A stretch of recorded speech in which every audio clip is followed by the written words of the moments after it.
যেখানে ধনী গরিবের এরকম বৈষম্য থাকবে না, যেখানে হিন্দু মুসলিমের বৈষম্য থাকবে না, যেখানে নারী পুরুষের বৈষম্য থাকবে না, যেখানে বাঙালি আদিবাসী বিহারি বৈষম্য থাকবে না।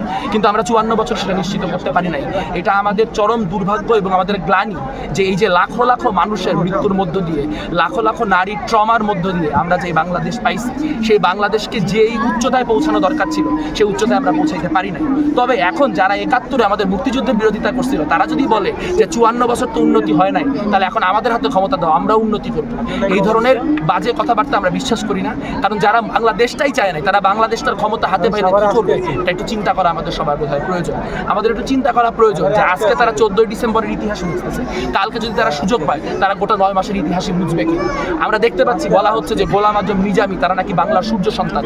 মুক্তিযুদ্ধ সংক্রান্ত আলোচনায় আয়োজনে যারা বাংলাদেশের মুক্তিযুদ্ধের সব থেকে বড় বিরোধী শক্তি ছিল, যারা বাংলাদেশের লাখো লাখো মানুষকে হত্যা করছে, লাখো লাখো নারীর ধর্ষণের ব্যবস্থা করছে, সেই মানুষগুলোকে যখন কিনা সূর্য সন্তান বলে অভিহিত করা হচ্ছে, তখন বাঙালিকে আবার তার যেই পুরাতন চেতনা সেই চেতনায় ফিরতে হবে। সেই চেতনা কোনো আওয়ামী লীগের বিএনপির চেতনা না। আওয়ামী লীগ বিএনপি শুধুমাত্র জনগণের মুক্তিযুদ্ধের আবেগকে কাজে লাগাইছে।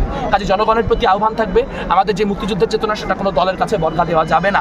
আমাদের যে নিজেদের জায়গা, সেই নিজেদের জায়গায় দাঁড়ায় মুক্তিযুদ্ধের পক্ষে যে অবস্থান, সে অবস্থান গ্রহণ করতে হবে এবং সামাজিকভাবে, রাজনৈতিকভাবে, বুদ্ধিবৃত্তিকভাবে সকল স্তরে রাজাকারদের যে উত্তরসূরি, সেই রাজাকারদের উত্তরসূরিদের প্রতিরোধ করতে হবে।